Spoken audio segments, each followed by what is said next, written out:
Flash flooding does remain a key concern to us as the rain continues to fall, and this is particular in the areas of Sydney, the Illawarra and the South Coast.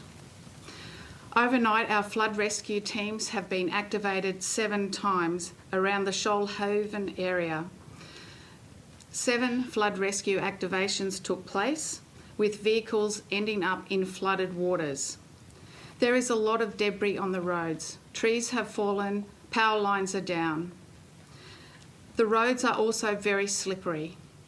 There have been multiple car crashes, and we're asking people to please take care on the roads. That is extremely important, and once again, a reminder to everybody not to drive, play or walk in flooded areas. The majority of incidents that we've attended to overnight have been for fallen trees and power lines and damage to property and vehicles. Having said all of that, and as the situation does start to calm in some areas, I remind everybody that we are not out of the woods yet. This complex weather system is still impacting parts of Newcastle, Sydney, the Illawarra and the south coast of New South Wales down past Bega. So what can we expect today? Well, heavy rainfall will continue with falls in the 50 to 100 millimetres and in some pockets up to 120 millimetres is possible. The damaging winds will continue today. 60 to 70 kilometre an hour wind gusts are possible, and in some pockets potentially up to 100 kilometres an hour in areas around the south coast, mid-north coast, including the Sydney metropolitan area. What we do expect is that this situation will start to ease as the system moves further south and east on Thursday. We still, though, have potential for riverine flooding, and we at the SES and with the Bureau of Meteorology will continue to monitor these risks. What we do know is that there could be minor to moderate flooding in the Hawkesbury and Lower Nepean rivers.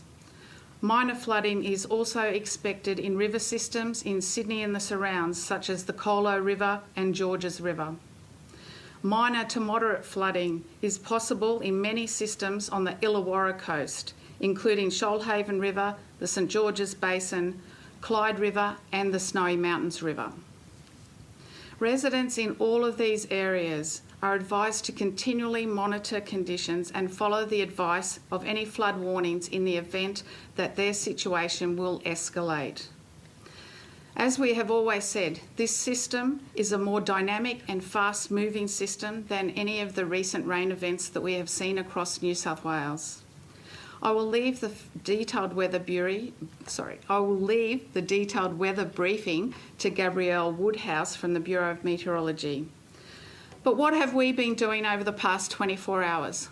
Well, our nearly 1,900 New South Wales State Emergency volunteers and our emergency services partners have been extremely active as we work across the impacted communities of New South Wales.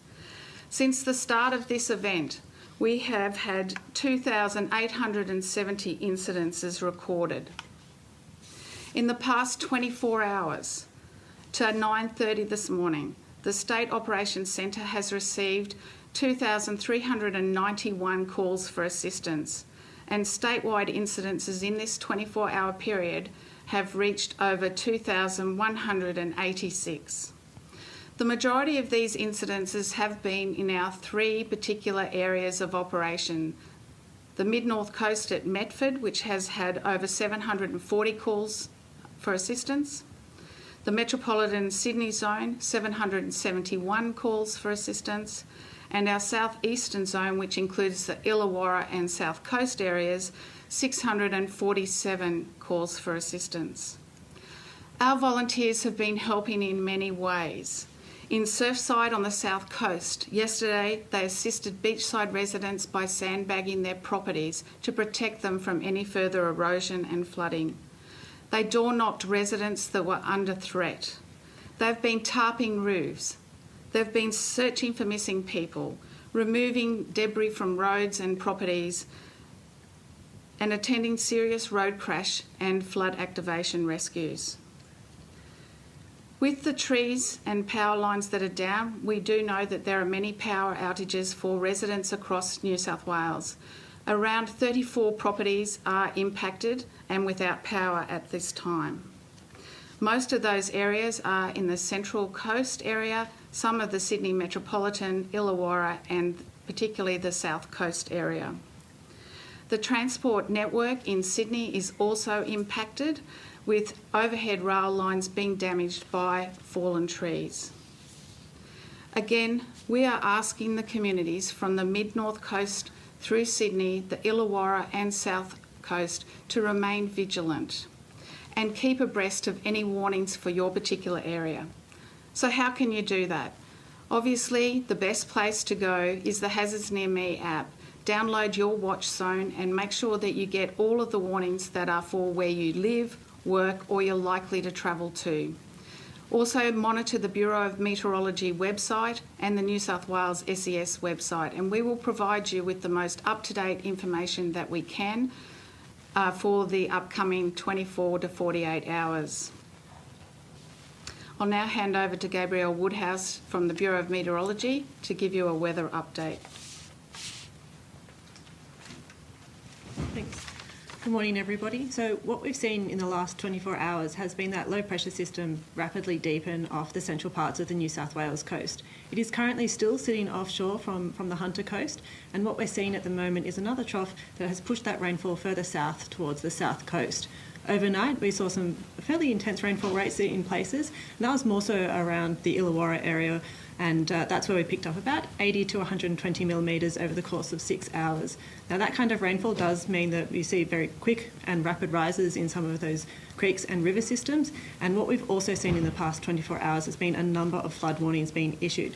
So at the moment, there is a flood warning for minor to moderate flooding on the Hawkesbury Nepean River, where we're expecting potential for minor flooding at Menangle, potentially getting up to moderate through the afternoon, but also minor flooding further downstream at Penrith and North Richmond. Further south, we have also issued a number of flood warnings for the Shoalhaven River as well as Sussex Inlet, and this is one area to keep a close eye on just because of the rainfall that we have seen overnight and still getting a feel for how that rain is responding in the creeks and rivers. So through today and tomorrow, what we're still expecting is that low pressure system over the Tasman Sea is going to become quite complex. What this means is we'll have several low pressure centres that will develop over the Tasman Sea, and the whole system will start to gradually move away to the east. Now, it's once the whole system starts to move away to the east that we'll see conditions start to ease along the eastern parts of New South Wales. Currently, we are still expecting damaging winds across quite a broad area of eastern New South Wales, and that extends from the northern ranges down along to the coastal parts for the Hunter, Sydney and South Coast. And we're expecting that whilst some of these winds may start to ease off through later tonight and into tomorrow, there is still the chance that we could continue to see damaging winds along the coastal fringe for the southern and central parts of the New South Wales coast, as well as the northern ranges through tomorrow. It is really going to depend on how quickly that whole complex low pressure system moves away to the east for when all of those conditions will ease. In terms of rainfall, the focus of the rainfall today is now across the south coast and the southern parts of the Illawarra, but the rain threat is decreasing from what we saw yesterday. So what this means is that the threat of heavy rainfall and flash flooding is definitely still there through this morning and into the afternoon, but it will start to drop off as we see conditions ease a little bit. In saying that, it is still going to be wet, and we are still expecting further showers and further rainfall along the coast through the rest of tonight and into Thursday. Last but not least, on the waters, we are seeing fairly significant wave action along the southern and central parts of the New South Wales coast. So overnight we saw significant wave heights of 5 to just over 7 metres in some areas, with maximum wave heights in excess of 10 to 12 metres. So fairly significant waves, and a lot of that has been driven by the very strong winds that we've been seeing, and we're expecting that to increase that risk of coastal erosion, particularly for the central and southern parts of the New South Wales coast. So all we can advise at the moment is this system is still quite dynamic. There's still a lot of moving parts, and so we really urge people to stay up to date with the latest forecasts and warnings from the Bureau via the webpage or the app. Thanks, Gabby. So as you can tell, there is a lot happening. This is a dynamic, complex system, which we have said since we started monitoring this particular system. We do need our communities to remain vigilant and to make sure that they are aware of the risks in their local areas and what impacts they could have. Our SES volunteers, our emergency services partners are all out and about today. They are doing amazing work keeping our communities safe. Our assets have all been pre-deployed. We are well planned for this event, but we do need the community to stay vigilant. Thank you very much and happy to take any questions. Do you have any data on how many homes in the Illawarra and South Coast have been inundated by floodwaters? Sorry, can you repeat the question? Sorry. Do you have any data on how many homes in the Illawarra and South Coast have been inundated by floodwaters? At this stage, we're still doing damage assessments and we're unable to confirm exactly how many homes have been inundated. We do expect that a number of them, and as I mentioned, 335 homes are under emergency warnings across the east coast of New South Wales at the moment. As conditions start to ease, how long could the clean-up take for this?